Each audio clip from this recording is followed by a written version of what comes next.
Vous écoutez Henri II, deuxième partie. Quand le dauphin François, duc de Bretagne, meurt subitement, Henri devient le nouveau dauphin. Leur père François Ier aurait préféré voir son troisième fils, Charles, en situation de lui succéder, plutôt que ce jeune homme maussade en qui il ne se reconnaît pas. Charles, connu pour ses frasques, son extravagance et sa frivolité, a l'entière approbation de son père. Mais il meurt lui aussi prématurément. Le roi, le cœur brisé, devra encore faire face à la perte d'une fille avant de rendre l'âme en 1547. Henri n'a jamais pardonné à son père de l'avoir envoyé en captivité en Espagne, de l'avoir privé de son enfance, mais il remplit néanmoins son devoir filial. Il commande au grand peintre Clouet l'effigie du souverain, organise ses funérailles en l'église Notre-Dame et fait édifier un splendide monument à la mémoire de ses parents. Alors François Ier meurt et Henri hérite la couronne. Il va la garder pendant une douzaine d'années, je crois. Michel de Decker, écrivain d'histoire. Et il faut gouverner. Et avec qui va-t-il souhaiter gouverner ? Eh bien, notamment avec son grand ami, qui était celui que son papa adorait, d'ailleurs, que François Ier adorait, quelqu'un qui avait été à Marignan, qui était connétable de France, c'est Anne de Montmorency. Et Anne de Montmorency, Henri II le considérait vraiment comme son père, en quelque sorte, et c'est avec lui qu'il voulait gouverner. La personnalité particulièrement sombre d'Henri, à l'opposé du charme flamboyant de son père, évolue à la mort de ce dernier. C'est comme si le poids qui pesait sur ses épaules s'envolait. Il a 28 ans et maintenant il détient le pouvoir. Après les 90 jours de deuil traditionnel, il est sacré en la cathédrale de Reims et devient Henri II. Puis le nouveau roi fait son entrée dans les principales villes de France. François Ier ne l'a nullement préparé à diriger le pays. Henri va donc chercher aide et conseil auprès de ses deux mentors, Anne de Montmorency et Diane de Poitiers. Il leur restera dévoué jusqu'à sa mort. C'est ainsi que l'on disait qu'il y avait deux étoiles dans le ciel de son règne, le soleil et la lune. Anne de Montmorency veille sur la couronne en tant que connétable et maréchale de France. Diane règne sur le cœur et l'esprit du roi en tant que maîtresse et conseillère. Élevée de façon très stricte, Diane impulse un changement radical dans la morale de la cour. L'accent est mis sur la piété, l'économie et l'évolution vers des réformes sociales et législatives. Les ambassadeurs en visite à la cour remarquent la haute tenue des courtisans et des brillants esprits qui inspirent la politique de la France. Catherine manquant d'instinct maternel, c'est Diane qui s'occupe également des enfants royaux. Il passe de sa demeure d'Annette au château de Fontainebleau durant l'hiver, de Blois, Amboise ou Tours durant le printemps, de la Muette ou de Saint-Germain pendant l'été et de Compiègne au cours de l'automne. Henri offre à Diane le château de Chenonceau, sans doute le plus enchanteur de tous. Il est cerné de forêts profondes où le gibier pullule. Sous l'œil bienveillant de Diane, Henri poursuit l'œuvre de mécénat de son père et crée un climat intellectuel et artistique qui rivalise avec celui des grandes cours d'Italie. François Ier a apporté à la France la Renaissance, mais c'est à Henri que revient de lui donner toute sa dimension. Diane de Poitiers était une femme remarquable, elle était sportive. Josiane Ségouin, guide du château d'Annay. Elle pratiquait la marche à pied, la natation, la chasse. Et c'était une femme qui était très propre. Elle prenait son bain d'eau froide tous les jours, toute l'année. Et l'eau qu'elle envoyait ses domestiques chercher au puits, l'eau qui n'avait pas vu le jour, toujours pour ne pas abîmer sa peau. Toujours aussi belle, à 46 ans, Diane est accusée de recourir à la magie et au sortilège pour conserver l'éclat de sa jeunesse. Elle devient la principale source d'inspiration des beautés classiques de l'école de Fontainebleau. Et comme Fontainebleau fut le chef-d'œuvre de François Ier, Annette devient celui d'Henri et de Diane. C'est un temple en leur honneur. Leur amour est sincère, ils célèbrent la rencontre parfaite du corps et de l'esprit.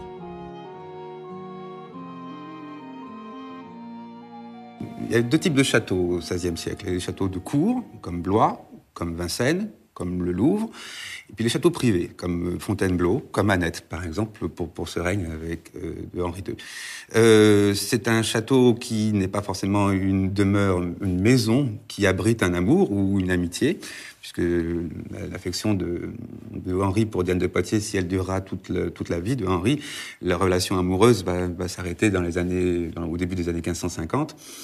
Cette maison, donc, est un centre de gouvernement, puisque là, il tient conseil, mais c'est aussi un rendez-vous de chasse, une demeure de plaisance, mais qui est à cheval, en fin de compte, entre l'objet politique et l'objet privé. Et c'est un château qui a été, là encore, financé par Diane de Poitiers, avec l'argent que Henri II lui a quelquefois donné, ou les bénéfices qu'elle avait pu obtenir par ce règne. C'était un objet excessivement moderne, comme si aujourd'hui elle aurait vécu dans une maison dessinée par Stark ou quelque chose comme ça. Il faut s'imaginer la chose. Et c'était un objet qui était aussi en concurrence par rapport à tous les objets construits, bâtis de ce type, comme Montmorency en a fait, à Chantilly ou à Écouen, c'est-à-dire une sorte de surenchère comme ça sur la modernité et sur l'originalité du lieu. On est alors à l'apogée de la Renaissance française. Jamais dans l'histoire de France, une cour ne fut si magnifique et si galante. Mais un autre mouvement se fait jour au même moment, la Réforme. La politique d'Henri II face à la menace protestante est la seule grande ombre de ce règne glorieux. À cette époque, les monarques pensaient que l'intégrité de leur royaume dépendait de l'unité religieuse du peuple. François Ier avait tenté de concilier son désir d'humanisme et sa promesse de punir l'hérésie. Les conseillers d'Henri sont tous deux connus pour leur intolérance. Si la persécution des protestants avait déjà commencé sous François Ier, elle ne fait que s'amplifier sous le règne d'Henri II. On est en pleine guerre de religion. La période d'Henri II, c'est le début des guerres de religion, exactement. Michel de Decker, écrivain d'histoire. Et Henri II n'est pas très partisan de la cause huguenote ou protestante.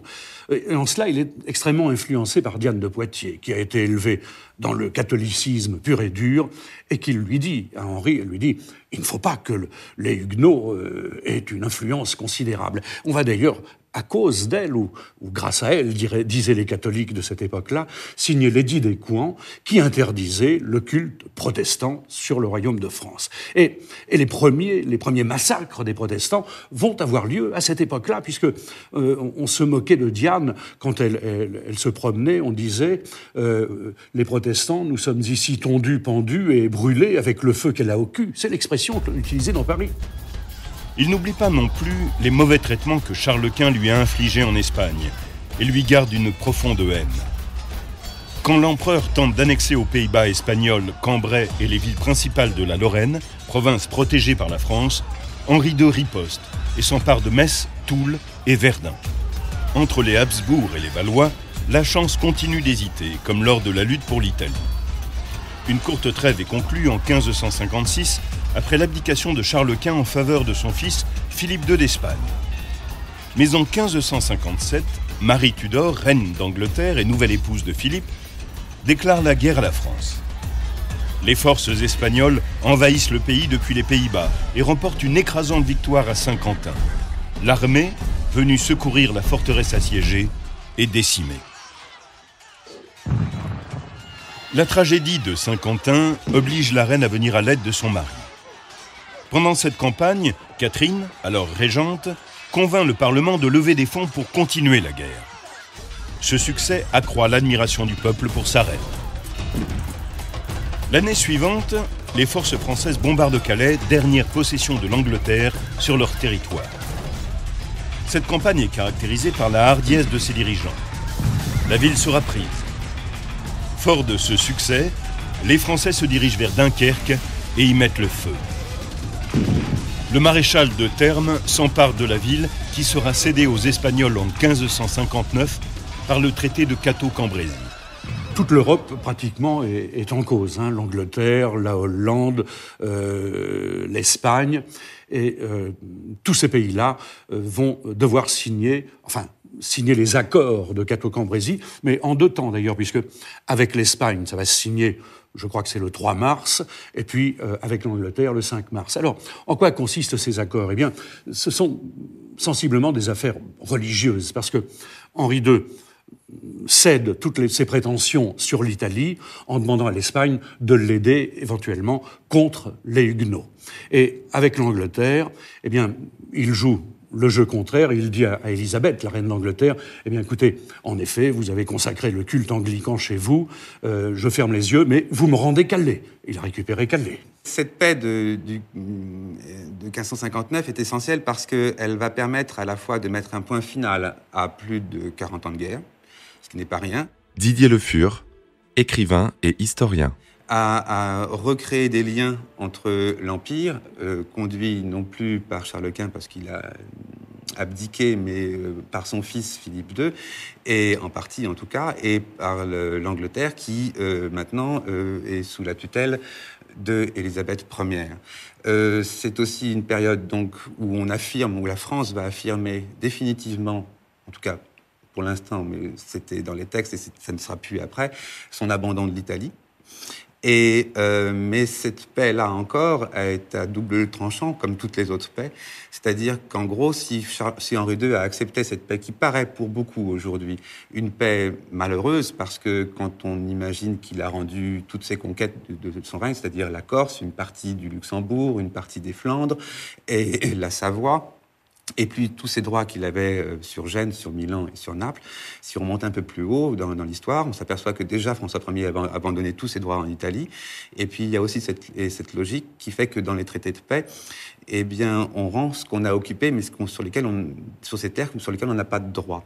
Justement, cette paix va apporter une paix définitive, en tout cas, et que ces personnes-là qui gagnaient tant d'argent en faisant la guerre en Italie ou ailleurs, eh bien, n'auront plus ces bénéfices, eh bien, aura l'avantage au moins d'avoir repris Calais, et donc empêcher les Anglais de débarquer sur la France aussi facilement, et puis aussi de garder ces 3 évêchés, Toul, Verdun et Metz, qui étaient des territoires, qui étaient des enclaves à l'intérieur du royaume de France, ou en tout cas proches du duché de Lorraine, et qui permettaient aux Allemands, ou en tout cas aux impériaux, de venir plus rapidement en France et ravager la Picardie, la Champagne, voire même menacer Paris. Stratégiquement, c'était finalement très très fin, mais c'était pas spectaculaire par rapport à une idée de conquête. D'autre part, cette paix, comme je l'ai dit, il y avait un repère, et l'idée de Henri II était de projeter maintenant toute son énergie contre l'Angleterre pour faire sa conquête. Pendant que la guerre est au centre des préoccupations, le calvinisme peut se propager sans obstacle. La banqueroute, liée au coût de ses campagnes et la peur du protestantisme, pousse Henri II à accepter un traité avec l'Espagne et à lui abandonner ce pourquoi les monarques français se sont battus depuis 1494. Philippe II a le contrôle des postes clés italiens. Les Français gardent Calais, ce qui marque la fin des incursions anglaises en France. Le traité de Cateau-Cambrésis est signé le 2 avril 1559 et met fin à la guerre entre les Habsbourg et les Valois. Bien que la défaite soit humiliante, la paix permet à Henri d'envisager l'avenir avec un optimisme nouveau. L'amour et le respect qu'il porte à son épouse en sortent grandis. Sa reine lui a donné une grande famille et lui a apporté, en tant que régente, le soutien dont il avait besoin pendant qu'il guerroyait. Enfin, les récents mariages d'alliance qui lui ont été imposés semblent voués au succès. Le jeune fils du roi et de la reine, François II, a épousé la fougueuse Marie, reine d'Écosse, l'année précédente, lors d'une fastueuse cérémonie. Avec la mort récente de Marie Tudor, épouse de Philippe d'Espagne, la belle-fille d'Henri II peut prétendre au trône d'Angleterre. Alors on sait qu'Henri II, qui est partisan du pape, il est catholique dans l'âme profondément, et surtout grâce à sa maîtresse Diane de Poitiers, qui l'est plus encore, eh bien, est très proche des Guises, qui eux sont également des catholiques purs et durs. Et en faisant épouser la petite Marie Stuart, à son fils François II, son aîné, eh bien, il introduit les Guises à la cour française, puisque Marie est la fille d'une Guise, précisément. Le couple royal organise des fêtes somptueuses pour le mariage de leur fille aînée, Élisabeth de Valois, avec le monarque le plus important d'Europe, le roi Philippe II d'Espagne. L'usage voulait que les traités soient souvent scellés par un mariage entre les belligérants pour assurer la paix et l'équilibre entre les deux pays. Il semble que ces mariages royaux annoncent une ère de prospérité pour la France.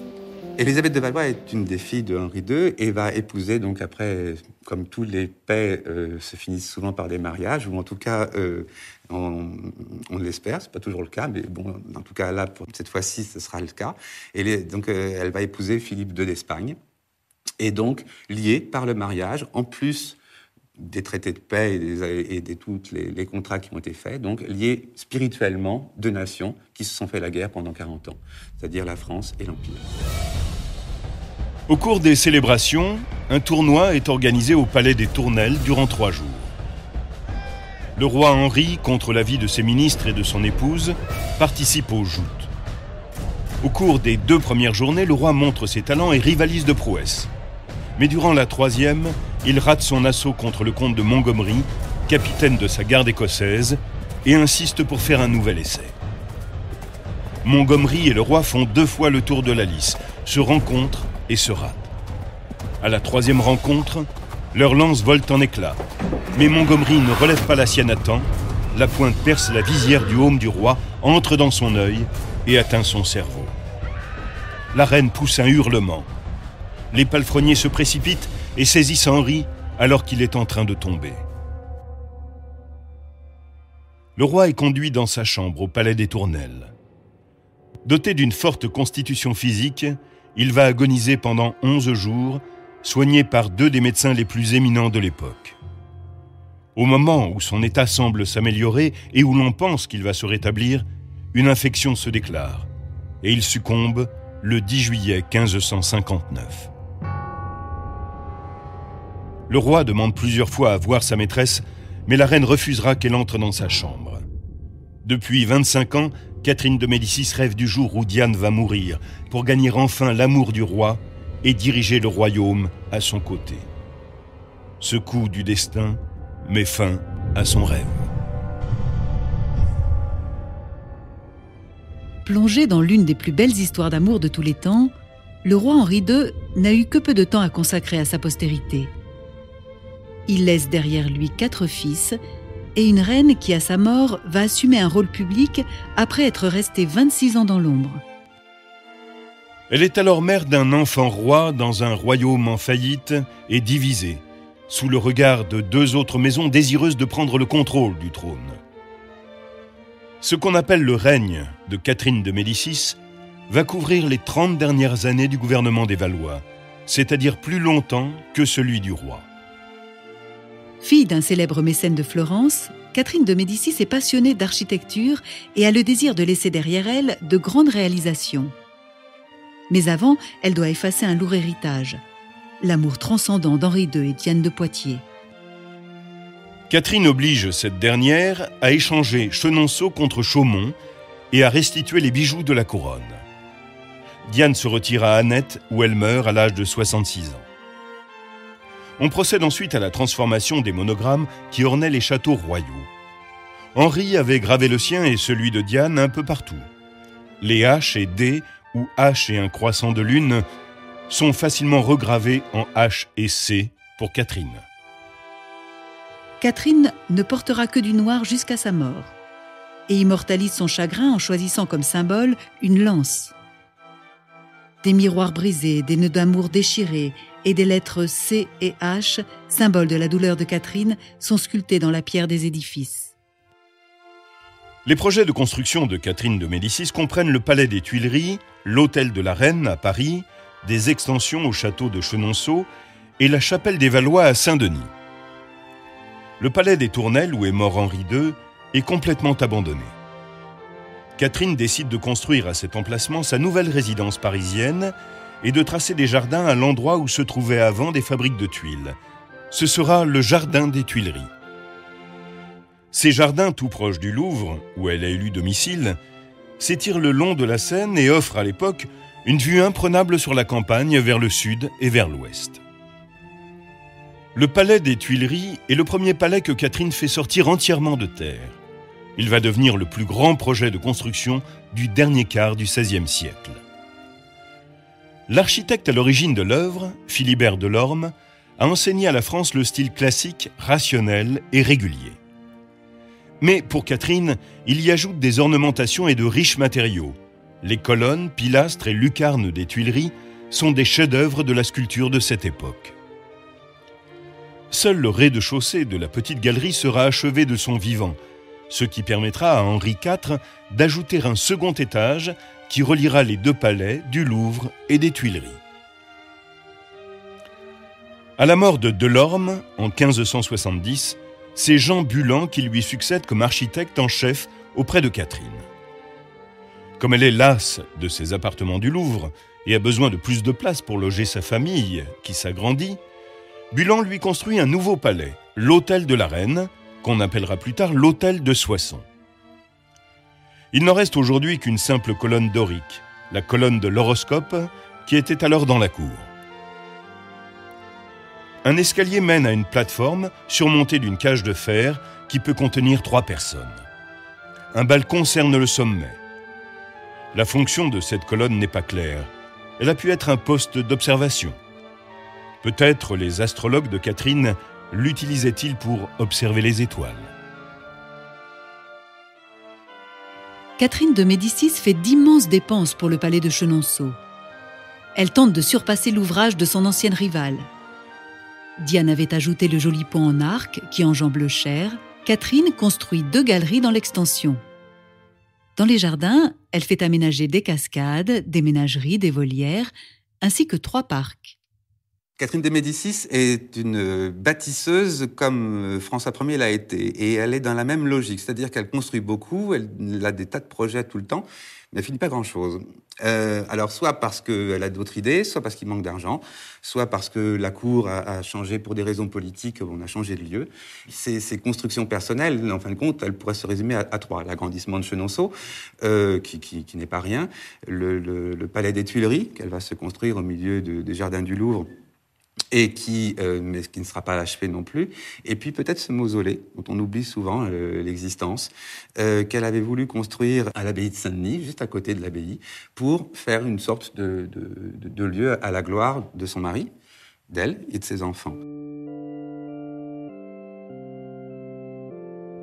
En hommage à Henri II, elle décide d'ajouter une nouvelle chapelle à la basilique Saint-Denis, appelée autrefois Rotonde des Valois. Et elle commande un magnifique tombeau pour Henri et pour elle. Le Primatice, célèbre artiste qui avait travaillé à Fontainebleau, est choisi pour mener à bien le projet. Il conçoit la chapelle comme une tour, couronnée par une coupole reliée au transept nord de la basilique. Plusieurs des éléments construits pour la chapelle des Valois sont encore debout. Notamment le tombeau de Catherine et d'Henri, considéré par certains comme le plus brillant des tombeaux royaux de la Renaissance. Les priants du roi et de la reine sont agenouillés sur un dé de marbre, supportés par 12 colonnes de marbre. Leur gisant repose dans la crypte en dessous.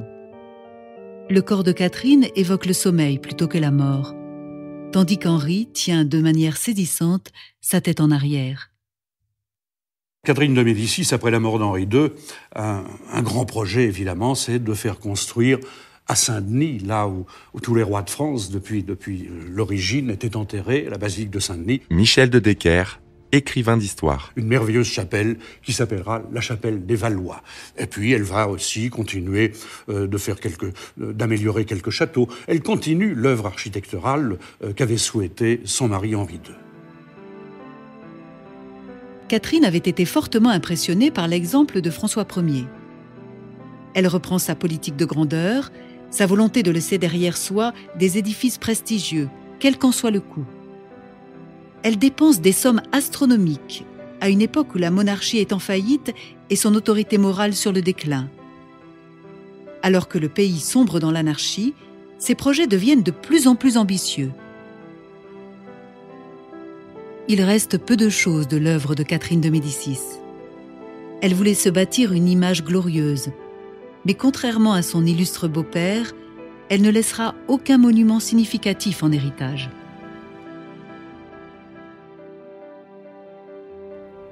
Henri II parvint à relever les difficiles défis de sa jeunesse.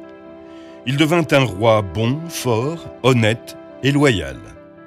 Si sa vie n'avait été si brève, son règne aurait pu être un moment positif de l'histoire de France, si l'on accepte le domaine religieux où il se montra particulièrement intolérant. Sa mort accidentelle fut une catastrophe pour le royaume.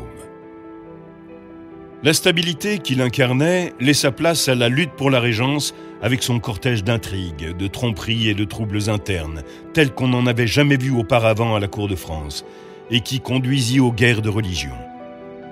Rongée par la haine, tant religieuse que politique, la France va se déchirer durant 40 ans. La mort d'Henri marque le crépuscule des Valois. Ses fils, monarques d'une grande faiblesse, feront tomber la monarchie au plus bas. Catherine de Médicis ne ramènera pas la paix et occupera le trône d'une maison qui a régné plus de 250 ans sur la France.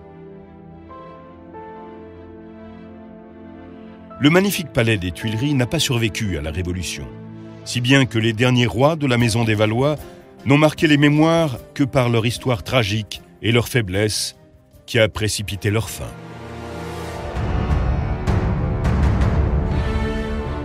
Vous venez d'écouter Roi de France. Si vous avez aimé ce podcast, vous pouvez vous abonner sur votre plateforme de podcast préférée et suivre Initial Studio sur les réseaux sociaux.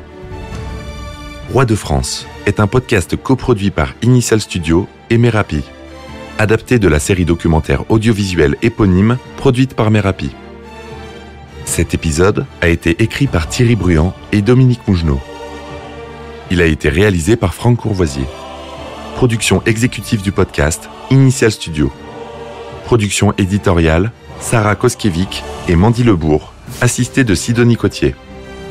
Montage, Camille Legras. Avec la voix de Morgane Perret.